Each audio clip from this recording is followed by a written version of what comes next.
As helicopters circle above, I bring you a brand new episode of Laser Show. As helicopters hither and thither above my neighborhood here in West Hollywood, California, there must be some sort of assailant. I've got to assume there's an assailant on the loose, and maybe it's up to me to stop him or her. Probably her. Women commit 85% of the crimes in this country, especially violent ones. And so I'll keep my blinds open, okay? What I'm gonna do right now, and I'm gonna let you listen, okay? Listen to this. I'm gonna open my blinds here. Okay, I've opened my blinds, and there are some people walking by. They don't seem fazed by the fact that there's helicopters circling above, and there's definitely a villain or an assailant or a thief or a rapist even on the loose. No one seems to care, so it's up to me. The helicopters aren't doing jack squat, so it's up to me and my listeners. And I'll let you guys know by the end of episode 52 of Laser Show if we have captured the assailant. But this is episode 52 of Laser Show. The following podcast contains lasers that may trigger seizures in photosensitive viewers. Viewer discretion is advised. This is Laser Show. Pump up the volume, pump up the volume, pump up the volume, dance, dance.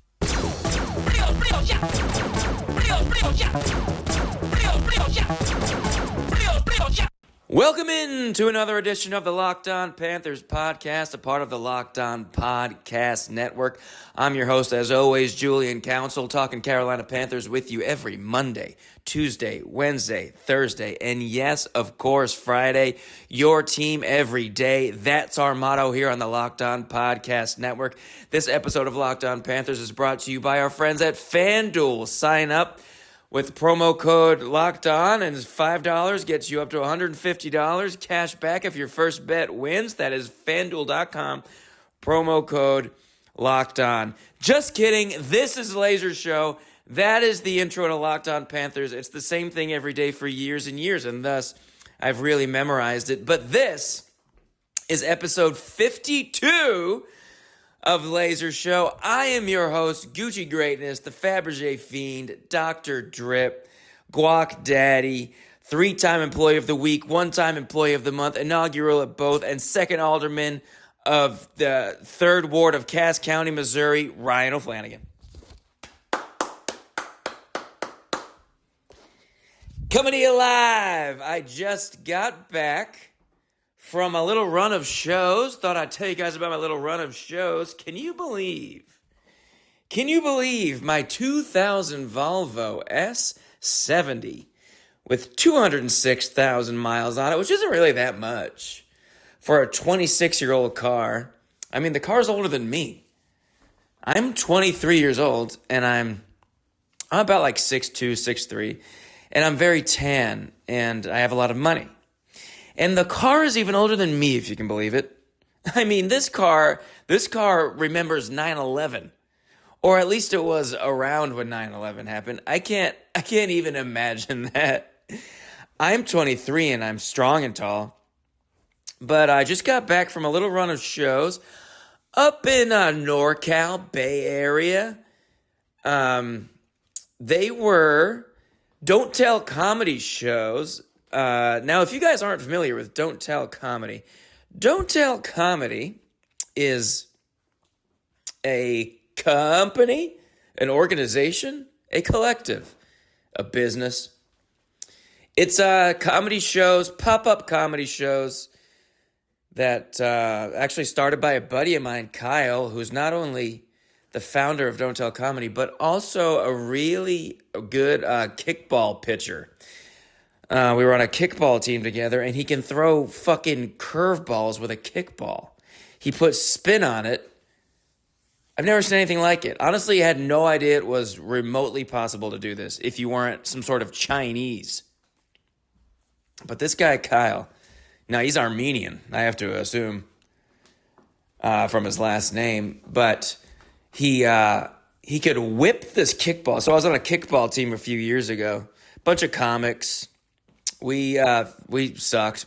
Actually, one year we were really good. We made it to the playoffs, then got our asses whooped, but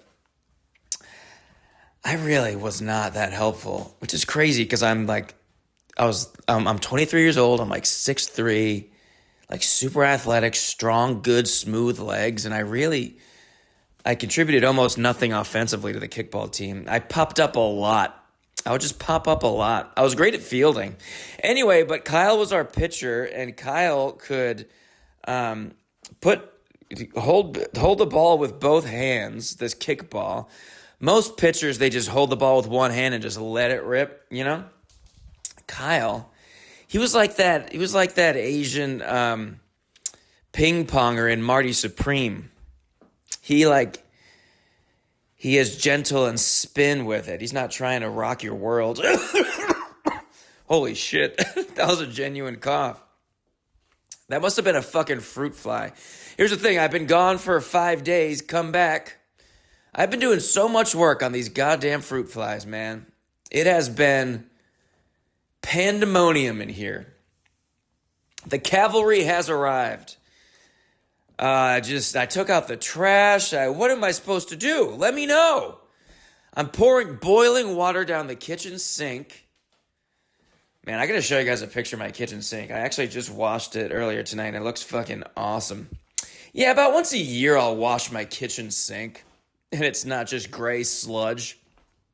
Yeah, I might follow me on Ryan O'Flanagan. Whoa, shit. Follow me on at Ryan O'Flan on Instagram to see pictures of the things I'm going to tell you about. Yeah, I might go ahead and just include a nice picture of this nice, clean sink.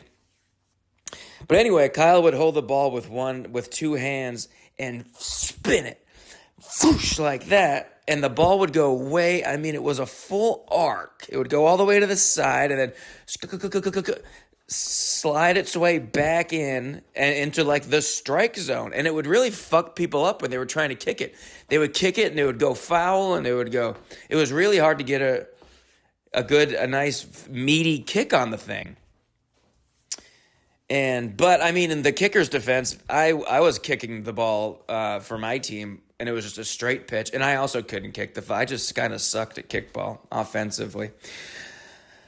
But anyway, Kyle, the pitcher, I know him mostly as a pitcher first, friend second, and third, the founder of Don't Tell Comedy. And if you're not feeling familiar with Don't Tell Comedy, they have shows. You can go to don'ttellcomedy.com and look up whatever city you're in, and they have shows in, every major city. They're everywhere now. Good for Kyle, and good for the whole team, and everyone else who is involved, and good for me, Ryan O'Flanagan. But they're single-handedly saving stand-up comedy, and they're all over the war. They're in like Europe now, but they're truly in every major city. For Christ's sake, they were in Burlingame. So they have secret lineups and secret locations. So all you do is you'll buy a ticket to a show, and it's at this time on this night in this city, but you won't know what the venue is, and you won't know who the comics are. So there's kind of this air of mystery and fun. Ooh, it could be at some weird venue. That's always kind of a fun thing. You don't know what venue it's going to be at, and the comics might have fun with that. If it's in I've done Don't Tells, they're in a lot of CrossFit gyms. I've done one in a bank. I may have done the first ever Don't Tell comedy show. I remember when Kyle invented it, and Dead Kevin was on it. It was either the first one or one of the first ones. I didn't shit myself, did I? God, I've been having gas all day. I just had to check my underwear to make sure I didn't shit myself. I am gonna change this underwear. I didn't shit myself, but I have been just wetly farting all day. What did I eat? I don't know. A whole lot of nothing. Anyway, listen, folks. So I was reached out to by a great guy named Tony Zavala. This guy, Tony Zavala, reaches out probably a couple months ago or so, or maybe like a month ago, and said, hey, man, do you want to do a run of Don't Tell shows up in the Bay Area in May? And I said, absolutely, hell yeah. And they're great. They pay the comics, which so many shows literally don't at all, especially in LA. So it's very exciting to be offered money to do comedy, living in this damn town. But they always pack out the venues. Don't tell. I don't know how they do it. I don't know how they're able to consistently get every venue filled with people who have no idea who's even on the lineup. People just like comedy. And you see all these people that want to go to this random show with no idea who the comics are, and they don't even know what the venue's going to be until like the day of, maybe the day before. I think it's the day of. They get an email being like, okay, here's the information. You're going to come here at this time. And a lot of them are BYOB and stuff. And how can they consistently get all these people that want to do that and see comedy, but then other shows, at least like in LA, and certainly the shows I'm headlining around the country for much of the time, ain't nobody wants to do that. And you'll know the details weeks in advance. So I don't know how they're able to. They're so good at marketing, and they have a nice system going. And I've talked to guys that work for Don't Tell, and you gotta, really have to vet the venue, and you have to vet the people in that town who are going to run the Don't Tell version of that town. Make sure they have. There's just like, you gotta have like good lighting. You gotta have this many seats. All the seats have to be uniform. It's gotta like look nice and feel good. Anyway, so that's Don't Tell. I'm a big fan of Don't Tell, and they produce like specials.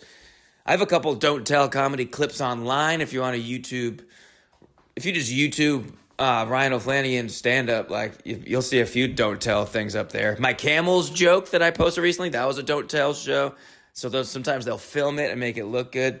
They're just doing comedy right in a world where comedy is really falling apart and moving to Austin and being generally racist. Don't Tell is pretty sick. So I got offered these shows. I said, yeah. So I drive on up. My first show, and then I added a fourth show. So I had these 3 shows on Thursday, Friday, and Saturday.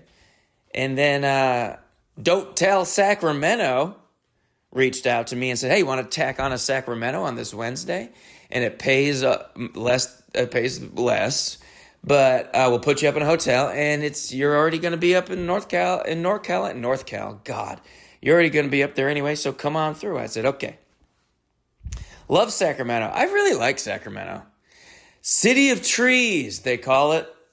And it really is very green. I mean, it's so easy to make fun of because of all the cities in California. Like, that's the capital. But when you go there, that is a lot of states. In my travels, I find that happens. A state's capital will sometimes just be like just a pleasant little town that's just it's just fine. It's not the biggest city in the state, but it's just like a nice little, like fucking, I don't know, Montpelier. I've never been. I imagine Montpelier is just like a pleasant little Albany. Pleasant town, fine town. Fucking Jefferson City, Missouri, fine town. I don't know, pleasant, fine. But Sacramento is it's very green. They call it the City of Trees. They also call it, when you drive into town, there's a big sign that says, it's a huge sign. I think it's actually painted on like a water tower or maybe like a corn feed. Maybe like a corn feed tank or something like that. But when you're driving into town, there's a big sign that says, Sacramento, the farm to fork capital of America. The farm to fork capital of America. You don't even have to go to the grocery store out here. Our farm is going right to your fork, bitch. So I get to Sacramento. First of all, my car, shout out to my Volvo, dude. My car, I've never driven the Volvo this far. I've had this car for a little over a year now. Remember when I got this car, Laserheads? Look at me now. Look at me now. Look at me now. I drive a Volvo. I've never driven this thing 6 hours straight before. I was kind of nervous. I don't know if the wheels are going to catch on fire. I don't know if the wheels are all going to fall off at once at the same time on the 5.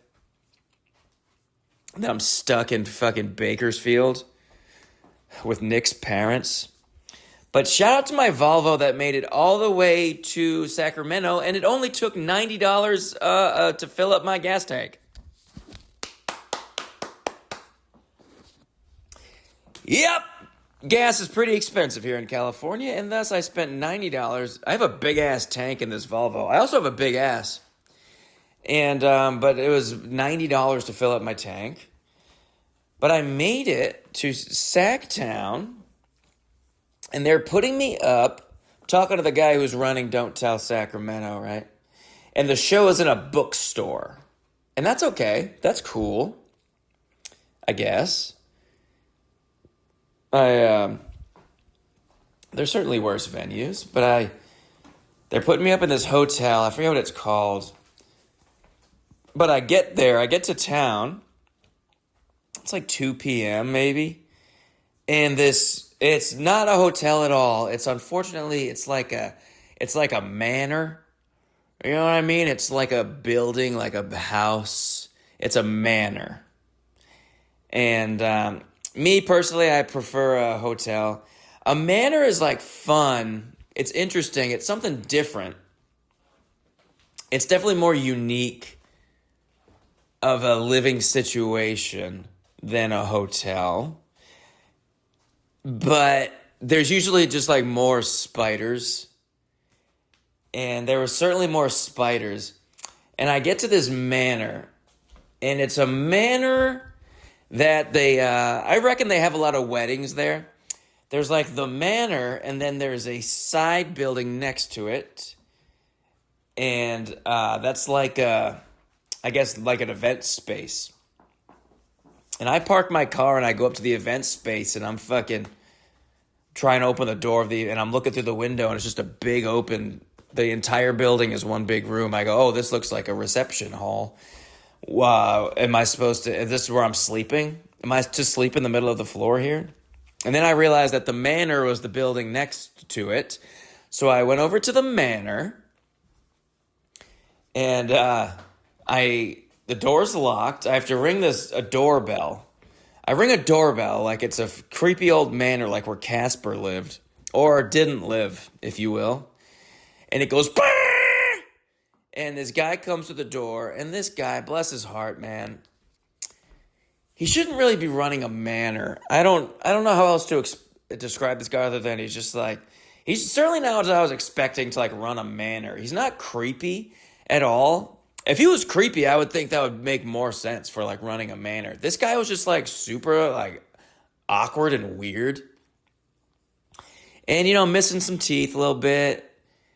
And just kind of just like this nerdy, like, I don't know, like, ugh. If I had to describe him in a sound, it'd be like, ugh. And, but a nice guy. And, the reservation had been made for the wrong day, apparently. Even though the guy showed me a screenshot and it did say the correct day, and then it somehow got messed up. I don't know. So then they had to do this whole phone call. I'm talking to the guy who booked the show, who made the reservation, and he has to call like Expedia. Then they have to call this guy. And then this guy who runs the manor has to go, so he's like letting his son and I'm just like letting this all, and I'm just kind of just sitting out on the porch of this manor, just like watching YouTube, waiting for this all to get settled, so that I can just go in and like I just drove 6 hours, and I would really like to just take a shower and take a nap. And so finally it gets settled. The guy, the comic who booked it, he texts me, he goes, "You're all set, you should be able to check in now." And I go in, and the man is gone, and serving me now is so obvious. I didn't know this was happening until this other guy comes up, who is so, you've never in your life been more clearly sure that someone is someone else's son. This guy's son comes around the corner, and he just looks like a small version of the first guy, and just like slightly more color in his hair. And they talk and they walk and they look exactly the same, that I just had to laugh. I'm like, that is, and this kid had like all his teeth, and his dad was just missing some. I mean, no paternity test needed. Anyway, they check me in, which is just, there's no check-in area. This guy just keeps like going into like some back area, and I'm just like standing in the foyer. There's like a little bench kind of, so I'm just kind of I don't know where to go. There's no check-in. It's a manor, for Christ's sake. Have some manners. Hey, have some manners. Give me somewhere to sit. Then he comes out, he's got like, stuff for me to sign, which is just like, he walks over to like a shelf, and he was like, come over to this like shelf and you can sign this. It's like, you guys haven't figured out a way to like, there should be somewhere that should be where you would go when someone needs to sign the check-in thing and put their initials on the thing. The guy was just like, he looked like he had never had anyone sign anything before. He was like, just come over here. Sign it right on this shelf. Does this not happen multiple times a day, every day when people check in? So I signed the thing. And he goes, so because, the schedule got messed, the dates got mixed up, we weren't expecting you, but luckily we're able to accommodate. We can put you up in the penthouse. I go, hell yeah, brother. Yeah, put me in the penthouse. That sounds like it's really far away, and it sure was. It was the furthest away room in the whole building. But it was the entire top floor, which was just the third floor, of the manor. The bottom floor is the foyer, and there's a little breakfast area, and some other little, like, general first floor kind of empty room. And then I go up to the second floor, and there's like maybe 5 or 6 rooms up there that no one was staying in. And then there's a hidden, secret, unused, seldom used spiral staircase that was about 11 inches wide, that I have to take my suitcase and walk up. And the guy did offer to take my suitcase, but I never want anyone to touch my suitcase. I'm like, I can do it. I'm super strong. I'm 6'3". I'm 23 years old. You pervert. So we wind up, and I'm just banging my knees on my suitcase, trying to get it up this tiny ass little staircase. And then, so I get into the penthouse. Now I have the whole penthouse. It's pretty cool. It's big. It's big. It's the whole floor. It's hot. I should have taken a picture. I did think, I was like, I should take a picture of this because I'm going to talk about it on the podcast. And then I just never did. But it was okay. I took a little shower. I had multiple beds to choose from. There was the main bed, and that's the one I went with. Then there was like a little side room with a little side bed. It was nice. There was a couch. There was a TV. And if you can believe it, when nighttime came around, it was super scary in there. I don't really like having a whole top floor to myself. As you might remember, Laserheads, from the Haunted Mansion in Davenport, Iowa, I've stayed on the top level of a whole manor before, and I don't like it. Give me one of the rooms on the second floor, please. It's just less stuff to have to look at. So it was pretty tough to get to bed. I was pretty scared. And and I saw 2 spiders in this place. And there was like a big clump of hair on one of the towels. This is why I don't just give me a hotel, dude. I don't want to stay in a manor. How cheap was this manor why wouldn't you just put me in a freaking hotel? Grateful either way. Grateful either way. Happy to be there. Thank you for having me. Grateful to be there. Put me in a hotel. They're just cleaner. I don't want a clump of hair on the shower towel. And then there was a spider on it. I saw 2 different spiders. So as I'm sleeping, every tiny little anything I feel on my skin, I go, ah, spider. But anyway, I got to the room. I took a shower, and then I went to go get some food, and I went to a Mexican place called Chica's, I think. It was just like right down the street. And I got a Cali burrito. And I said, a chicken Cali burrito. If you don't know, a California burrito is just a burrito with French fries in it. I think that's all it really is. And I ordered that. And then I went and I sat down. And there was a couple of us in there waiting for our food. And then this woman comes around the corner. Not the woman I had ordered from. A different mujer. Comes around the corner. And just says something in completely unintelligible. Hey, you better take a matchable? And I look up, and she's holding like a bag with a burrito in it. And I was like, no one else was doing anything, so I was like, I guess that's mine. And then I just take it. I'm like, yeah, thanks. And I sit back down, and I open it up, and I unwrap it. And there's a burrito, and it's pretty hot, so I didn't eat it yet. And then she leaves and comes back and comes around the corner again and then very clearly just says, chicken Cali burrito? And I was like, I think that's mine. I got a chicken Cali. I don't know what you said before, but you said something that could have been chicken Cali burrito.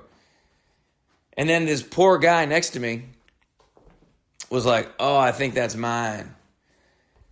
And, or talking about my burrito. And I was like, John, I'm sorry, man. And then this woman to the other guy was like, yeah, you didn't say anything, so I gave it to him. And then she walked away to go make him a new one. And I turned to him and I was like, I'm sorry about that, man. I thought she said it was a Cali burrito. And he was like, no, it's not your fault. I mean, what's her problem? I think her problem is that now she has to make a whole fucking new burrito because I fucked up. Because I heard, and I thought that could probably be chicken Cali burrito. This is my fault. She's kind of annoyed at me. What's her problem? It's not your fault. Oh, it is completely my fault. I should have definitely said, did you say chicken Cali burrito? But I didn't.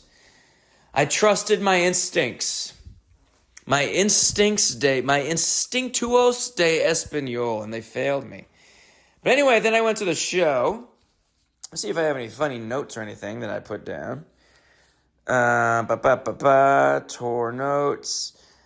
It says, Hotel Manor Spiders took wrong burrito. Okay. Those are the two things. Oh my God, we're already 27 minutes in. I gotta go to the show. It's in a bookstore. Take an Uber to the show.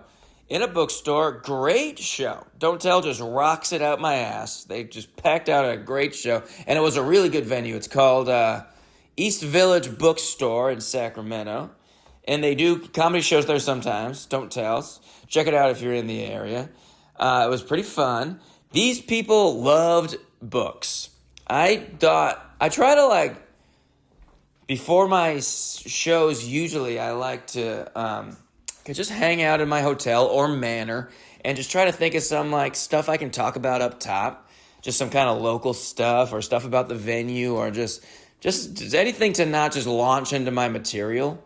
I like to kind of show myself a little bit for at least a few minutes.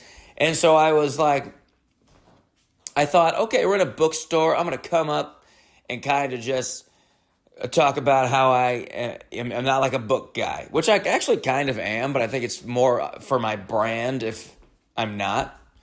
I honestly always am reading a book at any given time. Maybe not every day, but I always have one. But I think a lot of my material is about being dumb, and so I'm going to come up and kind of just be like, this is not the place for me. I don't go to bookstores anymore, I don't read books. And then they were not having it. They really, they loved books. There was two people there that were dressed in what I can only describe as clown dog makeup. It was kind of like clowns and kind of like dogs. Not like furries, but just like freaks, just general freaks. And they had they were wearing vests and ears, and they painted their faces.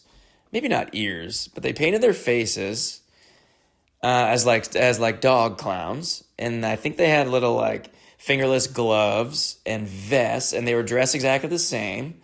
And I think they were both girls. I'm I know at least one was a girl. I'm pretty sure they were both girls. It was pretty dark, and it was hard to see because they were dressed as clown dogs. And the host at one point was like, yeah, I just saw these people come in. They're dressed as like clowns. Where are you guys? Can you stand up? And they stood up. And he was like, yeah, why are you guys, can I ask, like, why are you guys dressed like that? And they were like, and then someone in the audience, not them, was like, why not? And then the clown dogs were like, yeah, it's just fun. And then people were like clapping, like, yeah, it's cool, be yourself. Okay. Yeah, so it's one of those crowds. Yeah, don't dress like a clown dog. That's one of my oldest pieces of advice I still follow every day. Just don't dress like a clown dog if there's no occasion. If there was an occasion, if you guys are coming from a clown dog viewing, cool. But we just thought it'd be fun. I mean, who am I to criticize that? Me and my friends do themed nights all the time. Sweats night, wig night. That's a fun themed night, though, and that's a group of like 20 people. These are two people that dress as clown dogs. But anyway, so that was just a bit strange. Set was good, and I wanted to support the venue. Also, when everyone walked into the venue, to the bookstore, they had two girls working there, and they were handing out $3 off coupons to any book in the store. And everyone got one. And I went up and I was like, hey, did everyone get their $3 off coupon? Because I got one and I was like, oh, I thought books were free. Because they're a chore to have to do. So, and obviously that did not get a laugh. And, but at the end of my set, I felt bad. So I was like, hey, if anyone here like knows a book in here that they think that I would like, here's some things that I'm interested in, you know.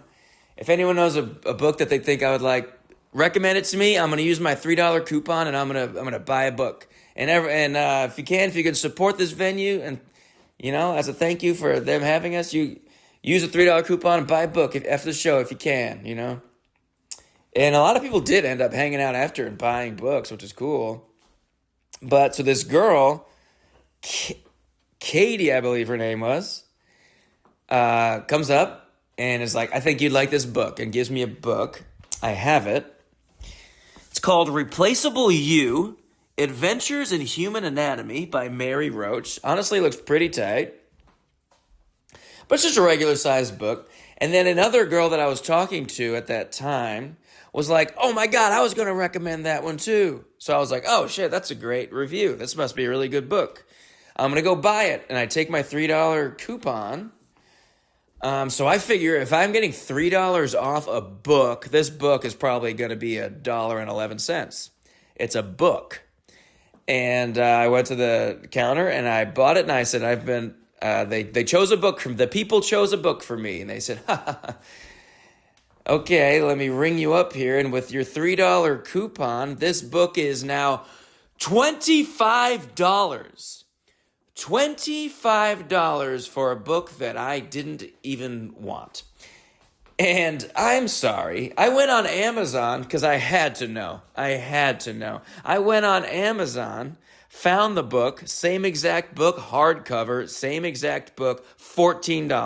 $14. Can you believe that the American bookstore is dying? Shucks. Maybe when you're charging, without the coupon, that's a $28 book. It's a book. It's not even a big book. I'm looking at the book right now. It's in a collection of books that I have under my television. It is the third skinniest book that I have under my television. $28. It's $14 on Amazon. Oh, but Amazon's the best. Jeff Bezos, I want him to go to space every year. On my dime, buddy. $14 versus $28.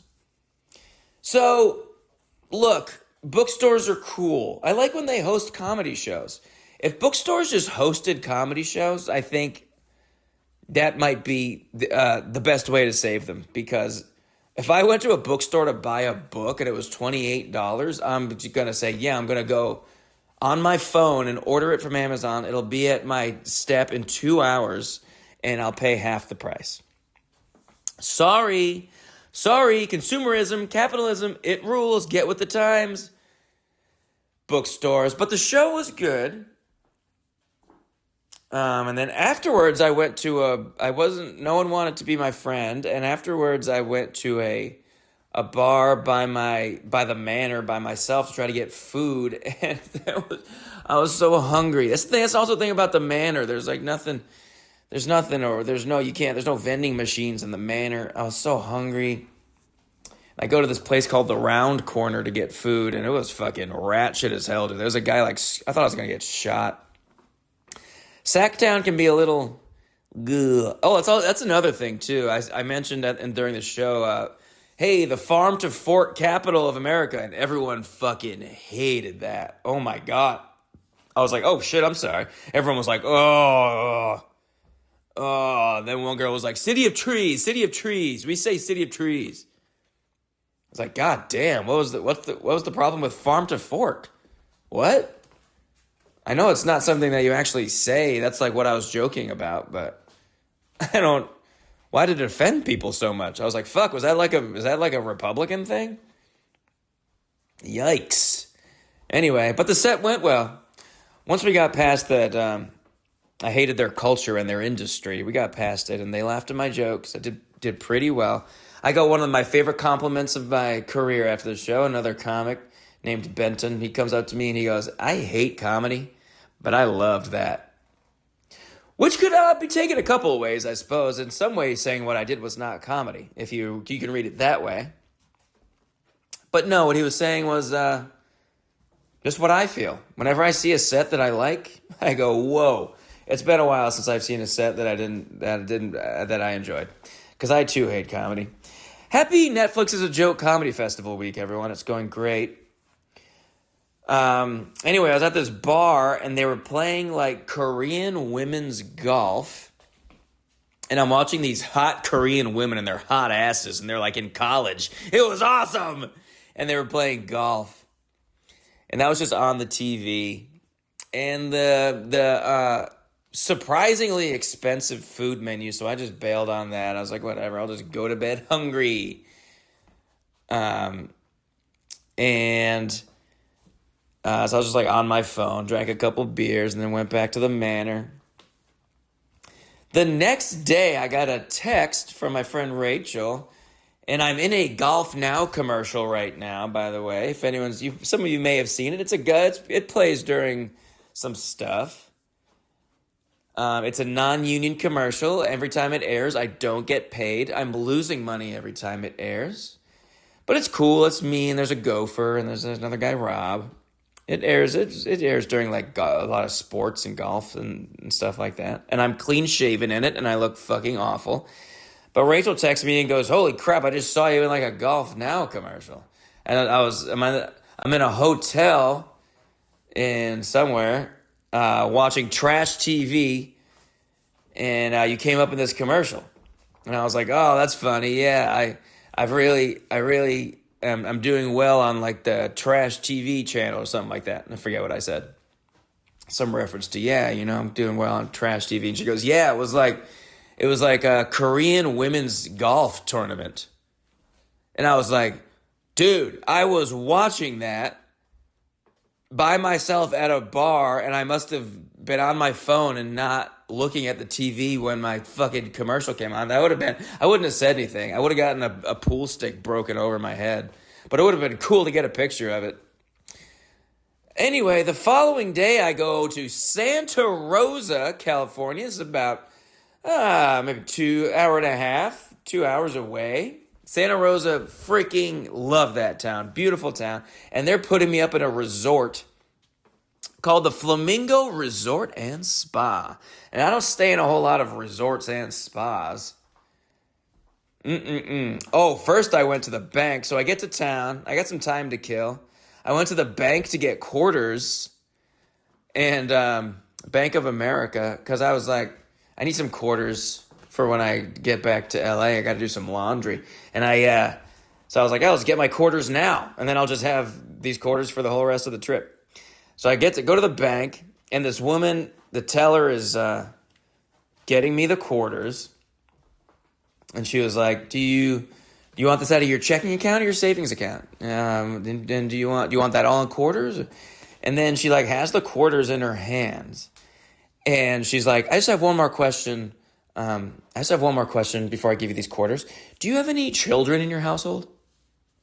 Now, what do you think that was about? My mind went to, she's going to say that quarters are a choking hazard. Which, no, I don't have. Also, you just saw my bank account, lady. If I had children, they would have been taken away long ago.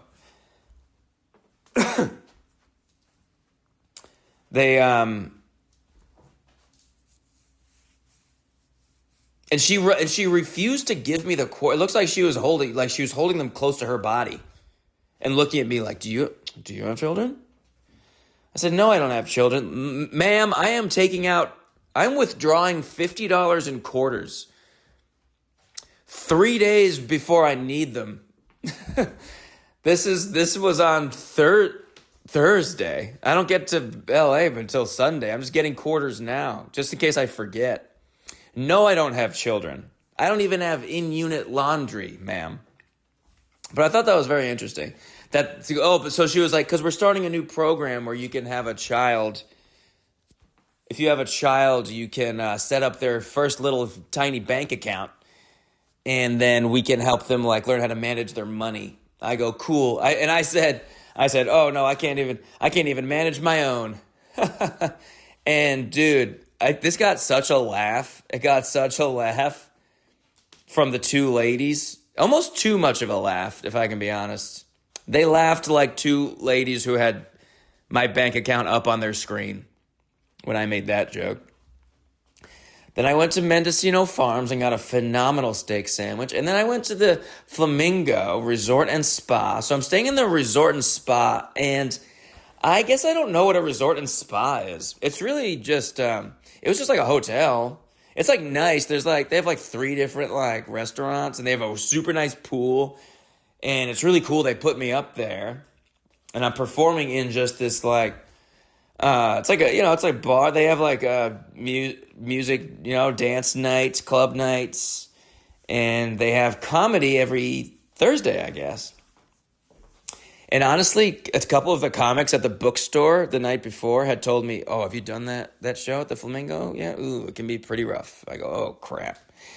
And then they're like, "Yeah, sometimes it's just like it's like a big room, so it can be kind of like awkward." And so I was like a little bit, oh no. Sometimes that's almost okay to hear though. So at least it's not, so like it's not you. If I bomb at the Flamingo, I'm like, well, I heard it was going to suck anyway, so I don't really feel too bad about it. But yeah, 2 comics told me that.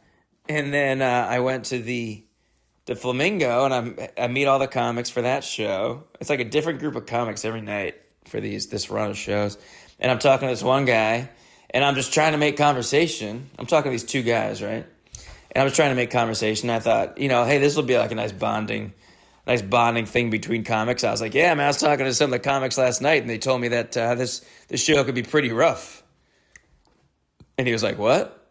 And then the other comic goes, oh man, this is his baby. And I was talking to the guy who like made this whole show happen, and has been making this whole show happen for like years, and he was the creator of this show. And I was like, yeah, as other comics saying it can be pretty rough. Oh man. And he was like, name names. I'm like, I'm not naming names. He was like, name names. Oh, I felt so stupid. Why would you say that? Obviously, I just thought it would be, hey, comics, we like to talk shit. This show's bad. This guy sucks. That's how we bond with people we don't know. Hey, do you hate this whole thing? I hate this whole thing. And then if we all bomb together, that would be great. Bombing and bonding. But anyway, the show ended up being pretty sick, and I did fucking great. 2 nights in a row, I have just really good sets, feeling really good about myself. And we get a free drink as a comic. And, oh, wait, I forgot to say this part. earlier in the day. It's a resort and spa. So I'm like, I want to go see what a resort and spa is. What does that mean? Is there rides? I've never stayed at a resort and I figure a spa is like, there's like you could put cucumbers on your eyes and shit. But resort, I think of is there like a water slide? Is there, and it's really just not. It's really not. It's just like a nice hotel. But I was walking around and I went to go see the venue. I was just walking around and I see through a door, I see where the comedy show is taking place. I go, oh, that must be where the show is.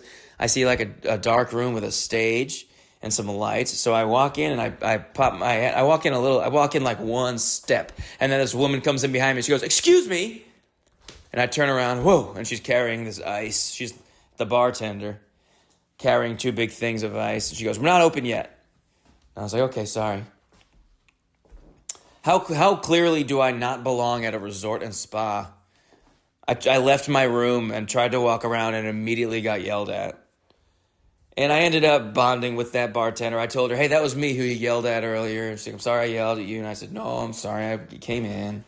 And then she gave me, I got 3 free drinks out of the deal. She's great. But the show was fucking awesome. I love Santa Rosa. I love the town. It's a beautiful town. And I had a really good set.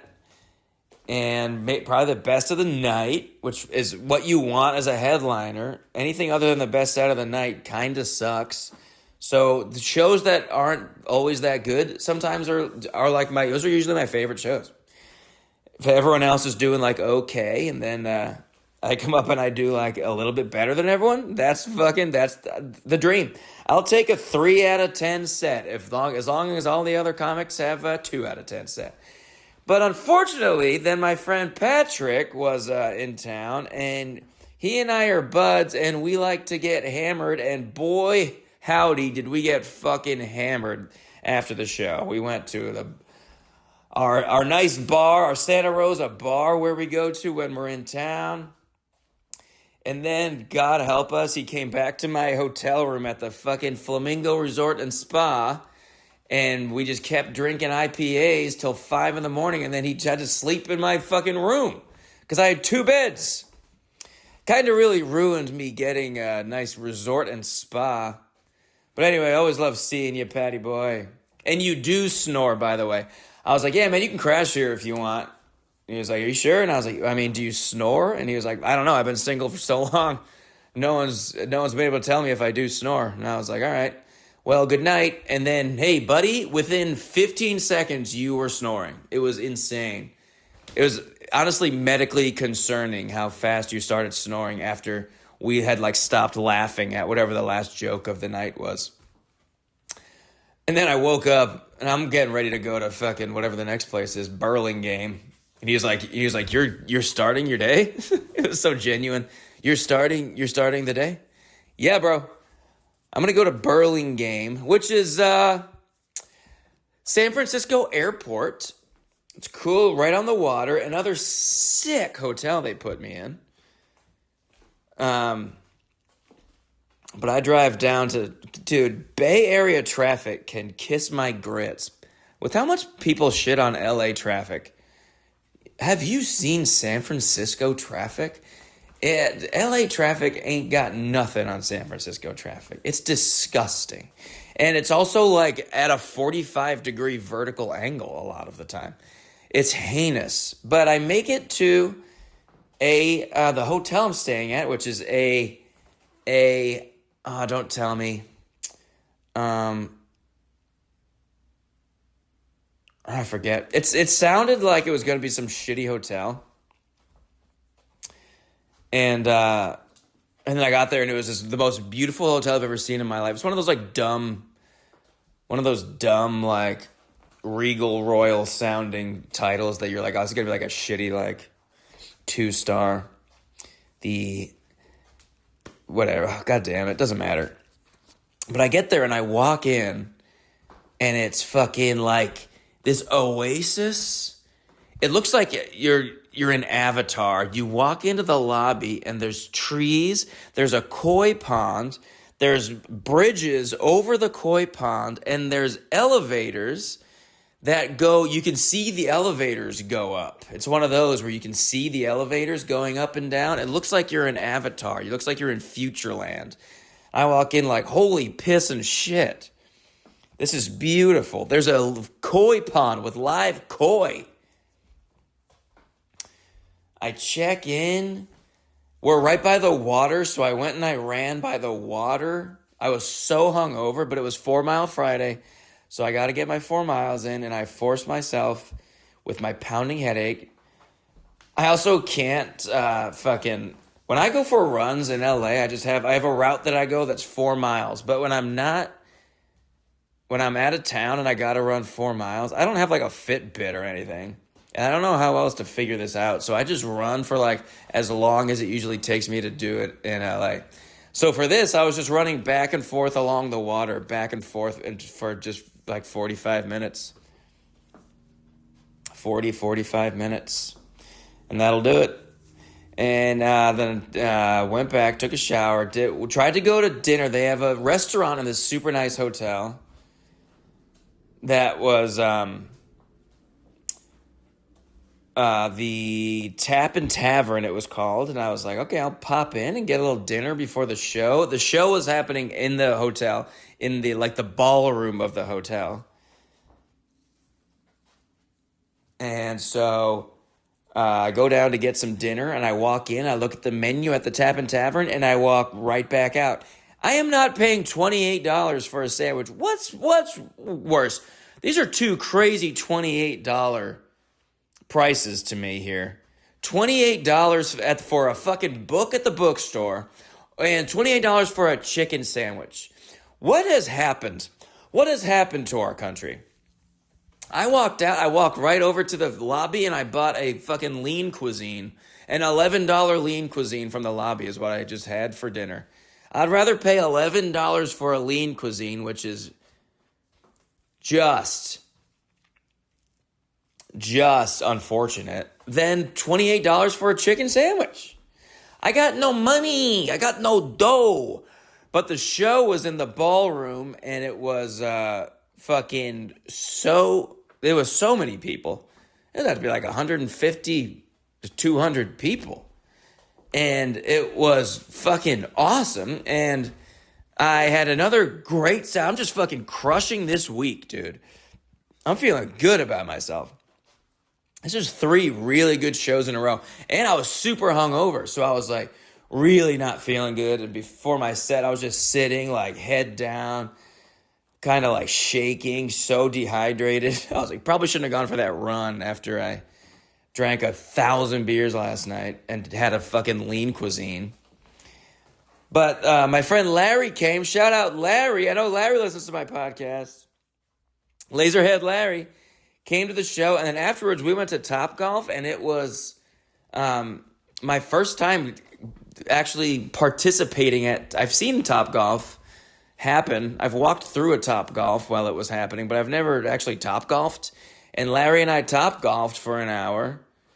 And Topgolf is very interesting. There's one thing I didn't really think about with Topgolf is that at Topgolf, they just have these golf clubs, and you're just hitting balls into the area.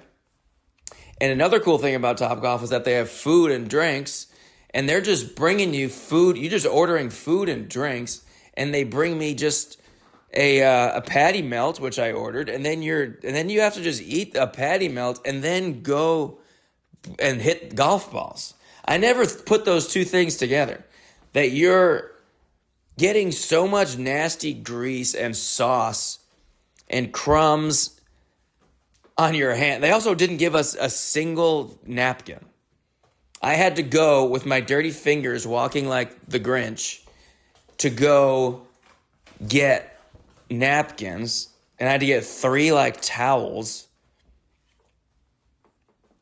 to bring back. Like that should be the number one thing on every server's. You got to provide napkin. If we're eating food and then grabbing a golf club and hitting a golf ball as hard as we can, we gotta have some napkins, dude. You're not gonna provide napkins? Napkins. How often are people just eating a fucking chicken slider and then going and trying to drive a golf ball, and the driver just goes flying out of their hands. Napkins need to be Topgolf needs to be responsible for 30% of the napkin usage in the United States. This place should be drowning in napkins. But anyway, it was a great time. Me and Larry both suck at golf, but we never claimed that we didn't. It is very funny that I played a golf phenom in a movie, and if you haven't seen that movie, don't. And then, so that was fun. I only got a couple beers. I was glad I didn't get too fucked up with the Lair Dog. And then the final day of tour, I go to Santa Cruz. I also love Santa Cruz. Man, every place I went to on this trip just was pretty damn bomb. I mean, Burlingame wasn't bomb, but it was cool to go to Topgolf. But I love Santa Cruz. It's such a pretty town. And I had this show at a surf shop, and big fucking there's 160 people show up to this surf shop called Sunny California,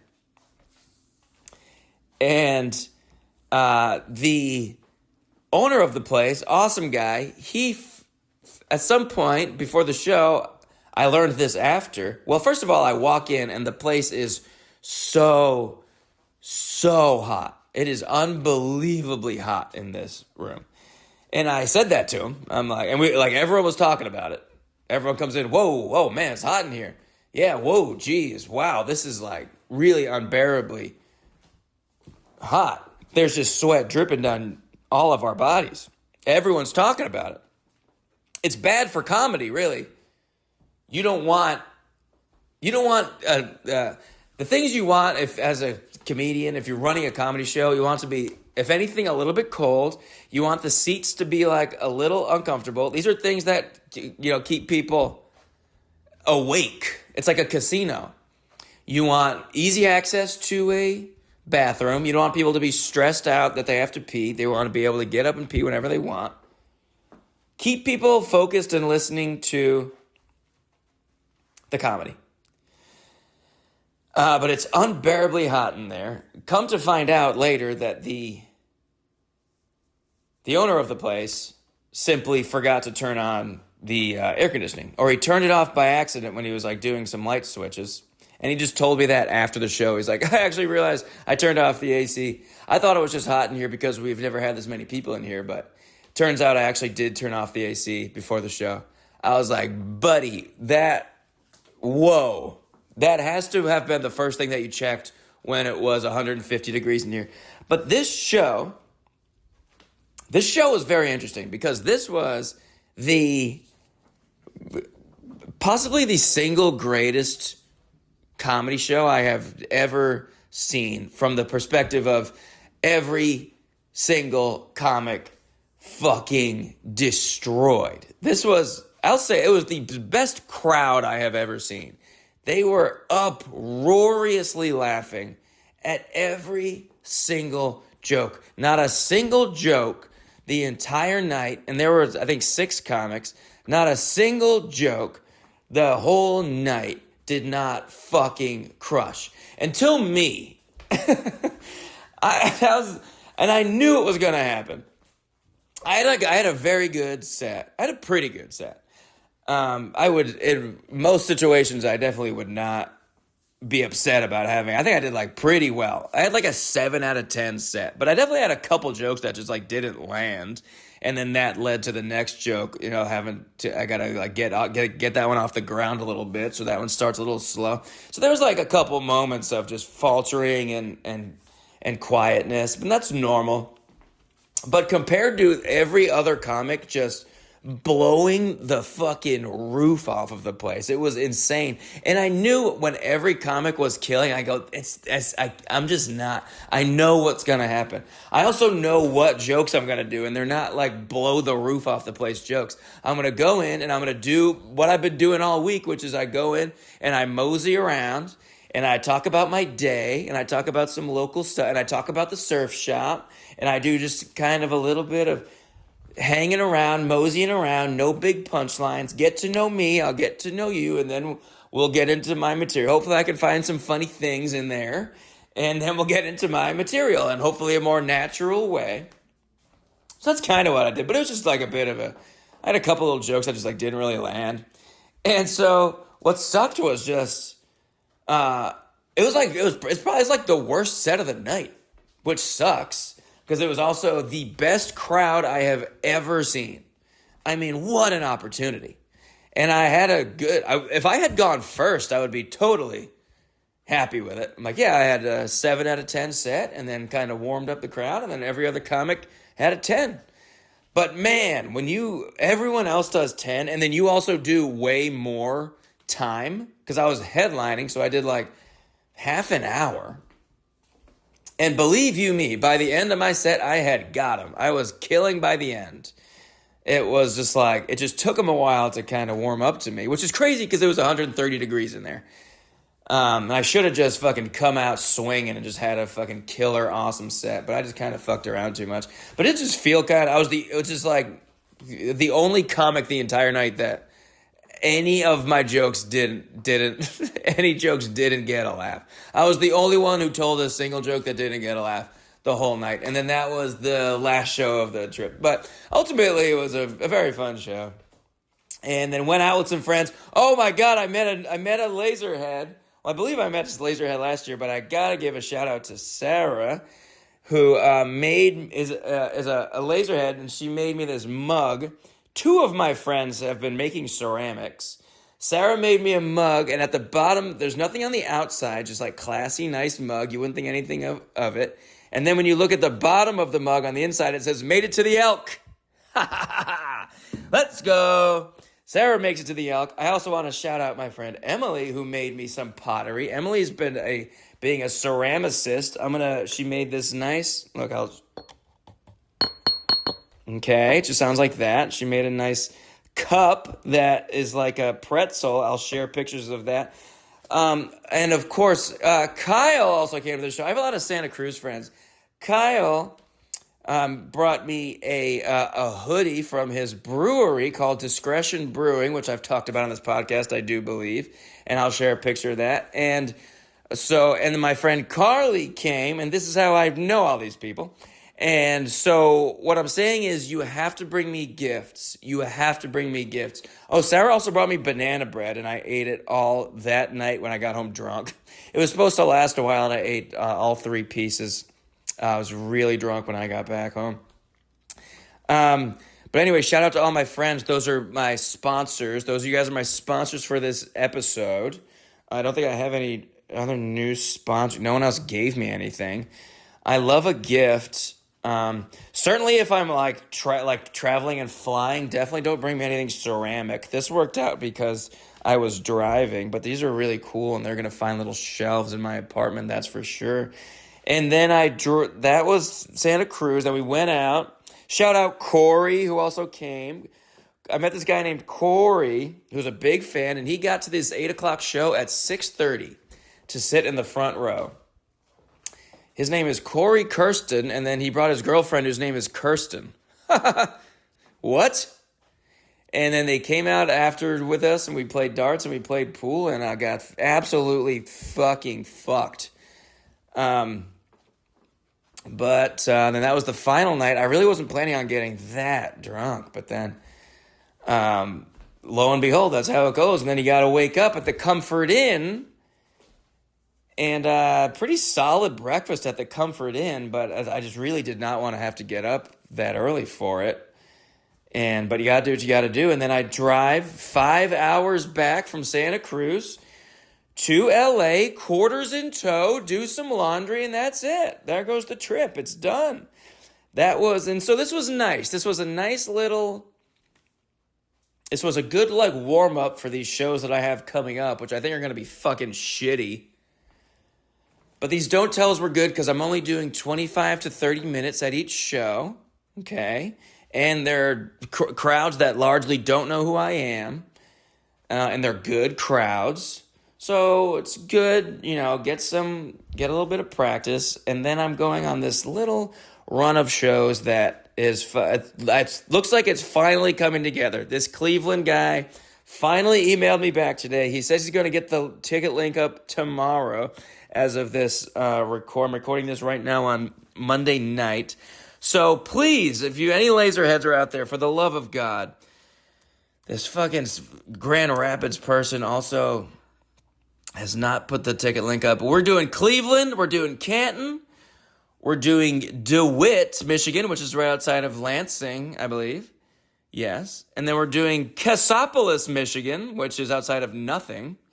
And then we're doing Grand Rapids. I'm going to be doing 3 tourist videos. That's the plan. I'm going to do a Cleveland, a Canton, and a Grand Rapids. And my Cleveland and Canton hats came, and they're sick. And then my Grand Rapids hat came, and I didn't realize, I got it on Etsy. I didn't realize it was used. And it showed up, and it was just it was gross. It had like this brown stain on the bill.